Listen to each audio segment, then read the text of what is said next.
Hola a todos, ¿qué tal? ¿Cómo se encuentran? En estos tiempos de inquietud económica, pero también geopolítica, la literatura adquiere quizás más peso como último refugio frente a la barbarie. En este sentido, este martes se abre aquí en París el 6º encuentro de literatura hispanoamericana en el Instituto Cervantes, al que ha sido invitado el escritor, pero también poeta boliviano Homero Carvalho Oliva.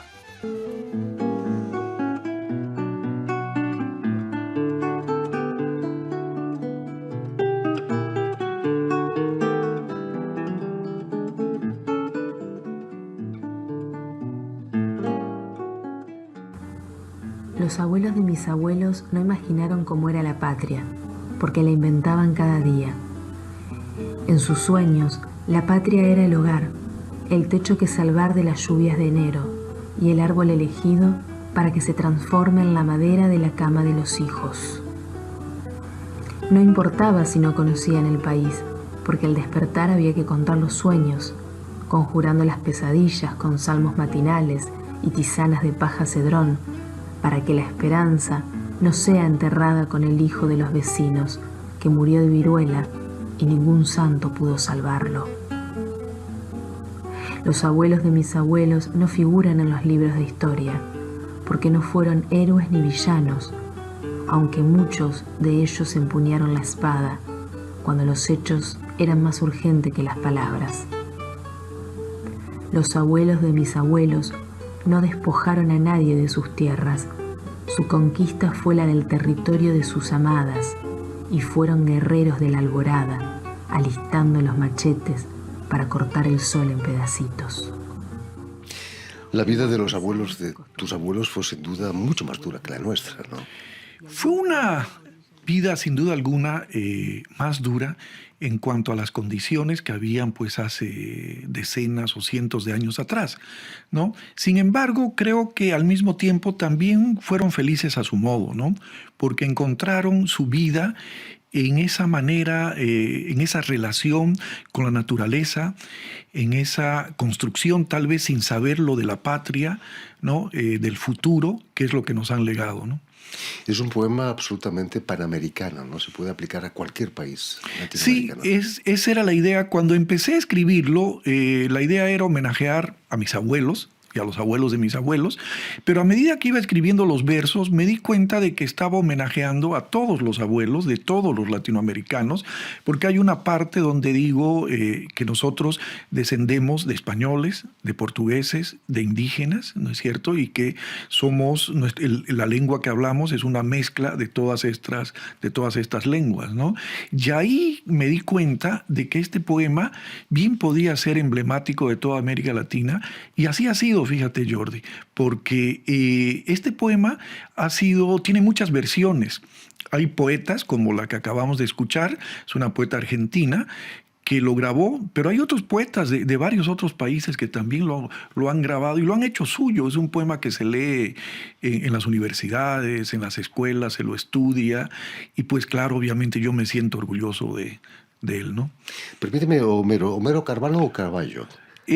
Lo que pasa es que el apellido es Carvalho, ¿no es cierto? LHO, pero como es portugués, la LH se lee L, entonces se pronuncia Carvalho. Carvalho. Sí. Permíteme que recuerde a nuestros oyentes que has nacido en 1957 en Santa Ana de Yacumá, en el departamento de Beni. Has dicho a menudo que tu llegada al mundo no fue nada fácil, ¿no? No fue nada fácil. Yo he escrito un texto que se llama El Renacido, donde cuento que de alguna manera soy un sobreviviente, porque cuando yo nací, y eso lo estuve hablando con mi madre hace unos días, tengo la dicha de que mi madre está viva, 90 años, y pues recordábamos ese hecho, ella con mucha tristeza, pero al mismo tiempo con mucha alegría de que yo esté vivo. Yo nací con poliomielitis, que en esa época en mi pueblo no se sabía que esa enfermedad se llamaba así. Nací con el pie hecho un puño. Y la partera, que era una indígena movima, no había médicos en mi pueblo, era un pueblito pequeño de 3.000, 4.000 habitantes, le dijo que la única manera de que se detenga la enfermedad, porque la enfermedad iba tomando mi pierna, ¿no? De hecho, tengo una pierna más pequeña que la otra, ¿no? casi ni se nota porque mi cuerpo aprendió a compensarlo, digamos. Le dijo que para detener la enfermedad yo tenía que nacer de nuevo. Y mis padres, ¿no? Mi padre Antonio Carvalho Urey, que era un tipo de muchas lecturas, marxista, ¿no? Pues se opusieron, dijo, ¿cómo es eso que tiene que nacer de nuevo? Y mi madre dijo, no puedo metérmelo otra vez, ¿no? Y la partera le dijo, no, en la naturaleza todos somos uno. Entonces el vientre materno es uno, porque es el vientre del universo. Era una matrona muy sabia, ¿no? Una chamana movima. Y le dijo, tiene que nacer de un animal, tiene que nacer del vientre de un animal. Y eso es algo que luego yo lo he investigado y se hace en América Latina. Entonces, pues, en el matadero municipal sacrificaban reses y me metieron al vientre de una vaca. Ahí estuve, me imagino que por menos de un minuto, y me sacaron, y eso hizo que, yo creo que el calor hizo que se abriera mi pie, y lo entablillaron, y de esa manera lo amarraron, y pues algo mágico hizo que la poliomielitis se detenga. Es decir, no avanzó más de lo que ya había avanzado, ¿no? Yo me considero un afortunado, ¿no? Tenemos mucho que aprender de la medicina ancestral. Hay mucho que aprender, sí, hay mucho que aprender. Hay muchas, todavía en la Amazonía, de donde yo soy, hay muchas hierbas, muchas plantas que recién estamos descubriendo su utilidad para todo, ¿no? Uh-huh. En 1980, un golpe de Estado en Bolivia te lleva con poco más de 20 años a México, donde vas a conocer a Juan Rulfo. ¿Qué impresión te dio el autor de Pedro Páramo? Sí, mira, a México llega un joven con ilusiones de ser escritor, ¿ya? Yo era dirigente universitario en mi país, en Bolivia. Ya había estado preso en la dictadura de Hugo Banzer en 1978. Y pues ese año de la dictadura de Luis García Meza, muchos nos vimos obligados a salir del país. Y yo salí a México, ¿ya? En México resulta, esto es muy curioso, Jordi, Juan Rulfo era presidente del Comité Mexicano de Solidaridad con el Pueblo Boliviano. Fíjate qué interesante ese detalle. Existía un comité mexicano y el presidente era Juan Rulfo. Pues se hizo un acto de solidaridad con el pueblo boliviano para recaudar fondos. Actuaron artistas mexicanos de otros países, de Bolivia también, cantantes que estaban exilados. Y el discurso central lo dio el presidente, que era Juan Rulfo. Tremendo discurso, hermosísimo discurso. Y pues yo estaba emocionado de ver a uno de mis ídolos, ¿no? Yo, joven, con ganas de ser escritor, soy de la generación que creció leyendo al boom latinoamericano, ¿no? Entonces, obviamente, conocer a uno de los del boom y a uno de los mejores era una ilusión. Yo tenía que conocerlo, pero obviamente yo era un joven don nadie, desconocido, en ese mundo de políticos.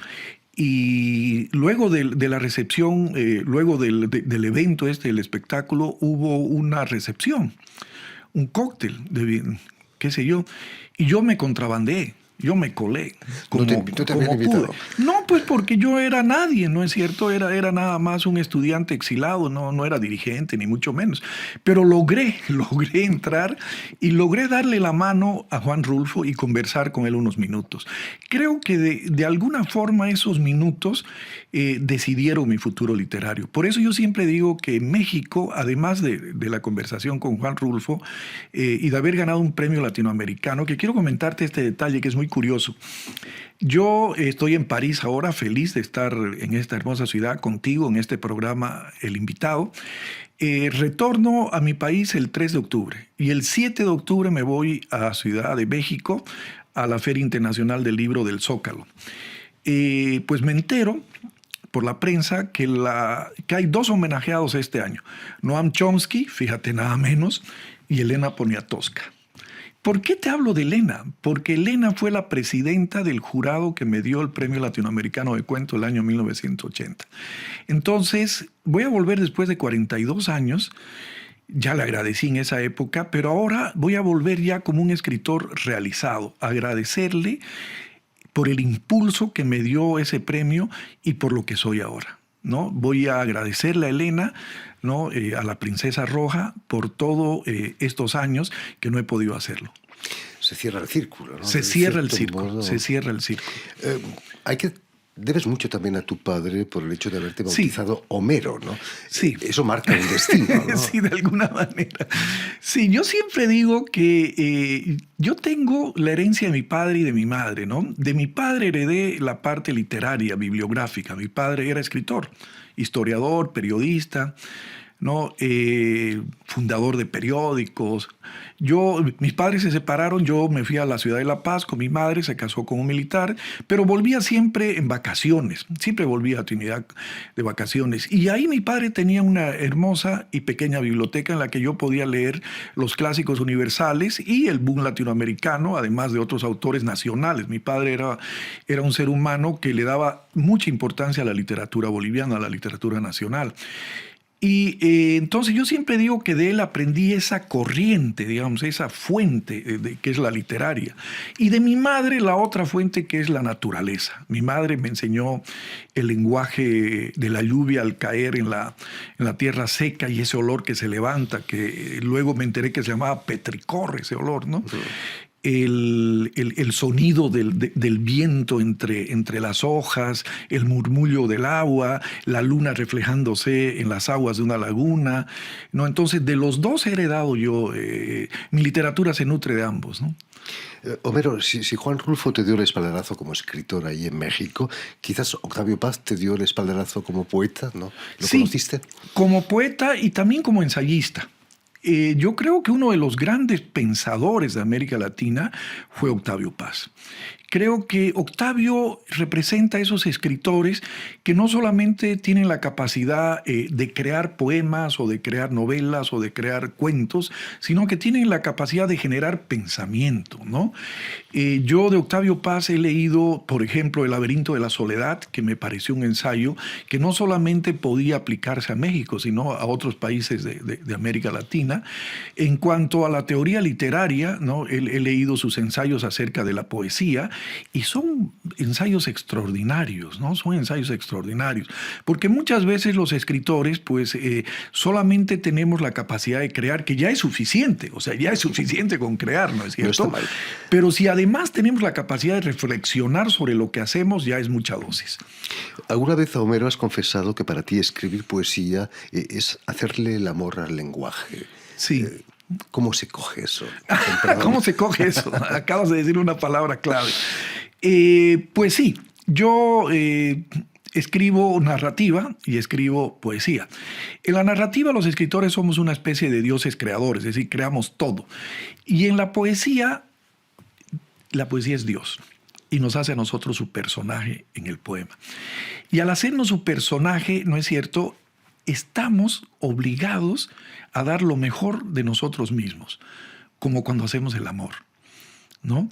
El amor no sería lo que es si los seres humanos no lo haríamos con esa sinceridad y con esa decisión con la que lo hacemos.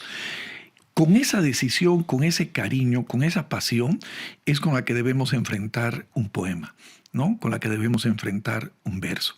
Por eso, cuando yo voy a escribir un poema, intento hacerle el amor al lenguaje para que el poema sea esplendoroso y para que frutezca, para que sus versos frutezcan en imágenes. Hablando de amor, Homero, en una de tus novelas, Santo Vituperio, que ha Sí. sido reeditada 10 veces, 10 creo, veces. Un escritor y periodista intenta convertir a una santa, en santa a una prostituta, Sí. asesinada en la ciudad de Santa Cruz de la Sierra. Imagino que eso provocó reacciones violentas, Muchas, porque claro, yo lo que hago en la novela es, ahí apliqué una fórmula de mis lecturas marxistas, ¿no? Antonio Gramsci. Lo viejo tarda en morir y lo nuevo tarda en nacer, ¿no? Lo que pasa es que en ciudades como la que yo vivo, todavía hay un enfrentamiento entre esa mentalidad conservadora, ¿no es cierto?, de algunos sectores de la sociedad que no están de acuerdo, por ejemplo, con los movimientos LGBT, que siguen creyendo que algunas orientaciones sexuales son enfermedades, etcétera, etcétera. Y está la otra Santa Cruz, que es una Santa Cruz de vanguardia, donde los movimientos LGBT y demás, y la política está en el primer plano. Entonces yo dije, en esta novela voy a enfrentar esas dos ciudades, esas dos realidades. Y tomé de pretexto una prostituta asesinada, que dicen que hace milagros. Obviamente la sociedad cruceña conservadora pues no iba a aceptar que una prostituta sea milagrosa. ¿Cómo? ¿No es cierto? ¿No? Cuando Jesús se rodeaba también de este tipo de mujeres hermosas, además, por otro lado. Y por el otro lado, la otra Santa Cruz que sí la aceptaba y era la que creía en ella. ¿Te das cuenta? Es decir, el pueblo, la mayoría, le ponía velas en la acera donde ella fue asesinada para que la santa popular, porque no era santa de la iglesia, sino santa de la calle, pues les hiciera milagros. Y fíjate, ya que he dicho Santa de la Calle, ese es el título con el que se está filmando la película en Bolivia de esta novela. Porque claro, el director Tonchi Antezana, que es un gran director de cine, me dijo, ¿sabes, Homero? Santo Vituperio no es para cine. Me dijo, en cambio, la Santa de la Calle sí es para cine. Y yo soy un tipo que soy muy respetuoso de los lenguajes, ¿no? El lenguaje cinematográfico tiene sus propias reglas. Y le dije, estoy de acuerdo. Además, Tonchi hizo el guión y yo no me metí, porque creo que eso es una cuestión de expertos. Lo único que le he pedido a Tonchi es que me invite al estreno. Voy a ir al estreno a ver qué ha resultado. Como mínimo. Como mínimo. Te han identificado ya como el escritor de Santa Cruz de la Sierra. Praga tiene a Kafka, Dublín a Joyce. ¿Te molesta eso o es un halago para ti? Es un halago porque sin duda alguna con esta novela Santo Vituperio y con otros textos que he escrito, poemas también a la ciudad de Santa Cruz y algunos ensayos, pues como que se me identifica con esta ciudad y para mí esto es un gratísimo orgullo. Porque yo hace más de 27 años que vivo en esta ciudad. Yo soy de una ciudad, de un pueblo pequeño de Santana, pero mi esposa Carmen Sandoval es de Santa Cruz. Mi hija mayor es del Beni, de donde yo soy, la parte amazónica. Pero mis dos hijos, Luis Antonio y Carmen Lucía, son nacidos en Santa Cruz, ¿no? Y a ellos pues les encanta el lugar donde han nacido, como a todos nos encanta. Y yo me considero beniano, cruceño, paseño, porque me crié en la ciudad de La Paz. En fin, soy boliviano.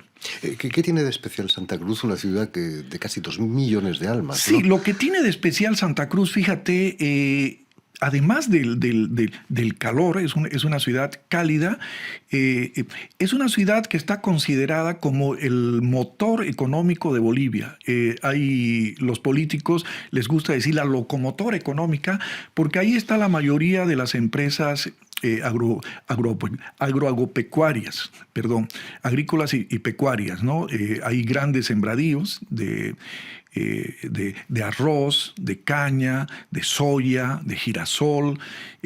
Hay una amplia ganadería. Justamente en estos días pasados se llevó adelante la Feria Exposición, donde Santa Cruz demostró que va a la vanguardia en la genética del cebú y de otras razas de vacunos, ¿no? Y eso me parece muy bien. Por otro lado, Santa Cruz también tiene algo que se enorgullece en los cruceños, y yo lo digo porque es verdad, pues la belleza de sus mujeres, y hay que decirlo, ¿no es cierto?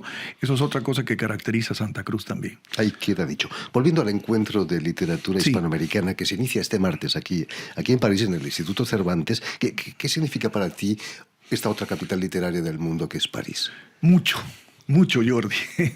Y te voy a confesar, cuando yo era joven, 20 años, en la ciudad de La Paz, yo compartía pues con muchos otros jóvenes que estábamos empezando nuestra vida literaria, con muchas ilusiones de ser escritores. Y siempre uno de los temas muy recurrentes era París, en cuanto era la ciudad de los escritores, en cuanto era la meca de los escritores latinoamericanos y de otros lugares del mundo. Venirse a París a una buhardilla, como lo hizo un paisano tuyo, ¿no es cierto? Enrique Vilamatas. Enrique, sí. ¿No? Que escribió una novela sobre París, cabalmente. París no se acaba nunca. Y para nosotros era la meca y todos queríamos venir algún día. Y entonces yo me acuerdo que al calor de los tragos y al fragor de las palabras, dije, y lo recuerdo muy bien, porque lo recordé ahora con la invitación que me hizo Flor María a este encuentro, yo dije, yo voy a ir a París el día que mi obra merezca que me inviten para ir a París. No voy a ir de turista, voy a ir como escritor. Enrique Vilamatas en esa novela dice que su madre le decía que eres más gris que París. Y yo le pregunté en este programa si era cierto, y me dijo que no, que lo había inventado, pero que quedaba muy Quedaba muy bien. muy bonito, ¿no?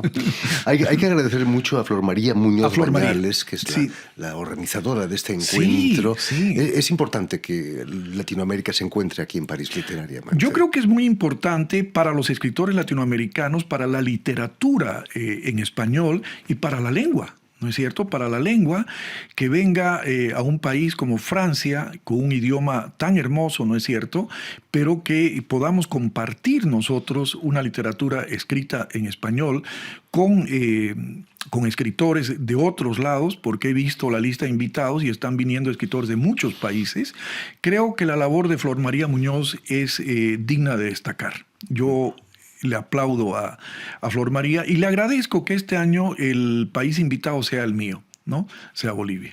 Desde aquí le mandamos un abrazo muy cariñoso. Un abrazo a Flor María Muñoz. Y un beso, Flor María. En fin, pues ya lo saben. Tienen una cita este martes y miércoles 28 y 29 de septiembre en el Instituto Cervantes, aquí en París, para este sexto encuentro de literatura hispanoamericana, el que estará como invitado el escritor boliviano Omar Carballo. Muchísimas gracias, Homero, he dicho Omar.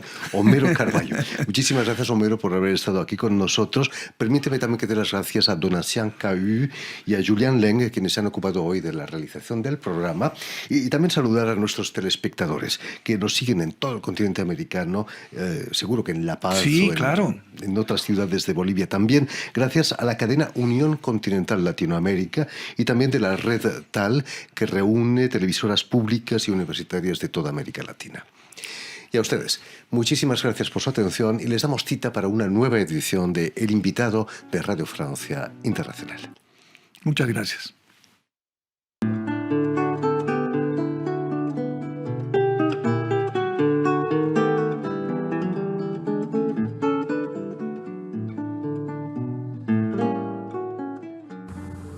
Los abuelos de mis abuelos no imaginaron cómo era la patria, porque la inventaban cada día.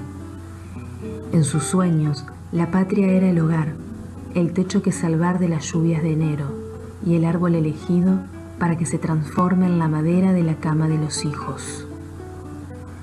No importaba si no conocían el país, porque al despertar había que contar los sueños, conjurando las pesadillas con salmos matinales y tisanas de paja cedrón, para que la esperanza no sea enterrada con el hijo de los vecinos, que murió de viruela y ningún santo pudo salvarlo. Los abuelos de mis abuelos no figuran en los libros de historia, porque no fueron héroes ni villanos, aunque muchos de ellos empuñaron la espada cuando los hechos eran más urgentes que las palabras. Los abuelos de mis abuelos no despojaron a nadie de sus tierras. Su conquista fue la del territorio de sus amadas, y fueron guerreros de la alborada, alistando los machetes para cortar el sol en pedacitos. Hubo artesanos y costureras entre los abuelos de mis abuelos, y alguno cantó a orilla de los ríos mientras otro escribía poemas. También hubo ganaderos y herreros, y quién sabe qué otros de 1000 oficios, porque en el pasado los títulos los daba la vida. Los abuelos de mis abuelos fueron portugueses, indígenas y españoles. ¿Acaso importa? Importa el amor que nos legaron y las palabras de este y del otro continente, con las que narraban el asombro cotidiano. En mi pueblo, Santa Ana del Yacuma, la nación de los Movimas, los nombres de Leónidas y Raquel, mis abuelos paternos, son pronunciados por niñas y niños en las escuelas que ostentan sus nombres, y los de Nemesia y Humberto, mis abuelos maternos, son recordados en las cenas familiares. En los abuelos, raíces mías, semilla de muchas generaciones, portadores de mi nostalgia, está el pueblo ausente. Ellos, viejos sabios, les contaban cuentos a sus nietos, en los que aparecían y desaparecían duendes y viuditas, y en sus rostros se transformaban en los monstruos de las leyendas. Los abuelos de mis abuelos creían en las aves agoreras y en los cotidianos milagros de la Virgen. Eran buena gente los abuelos de mis abuelos, y aunque no son los héroes de ninguna saga histórica, la patria no habría existido sin los sueños de mis abuelos.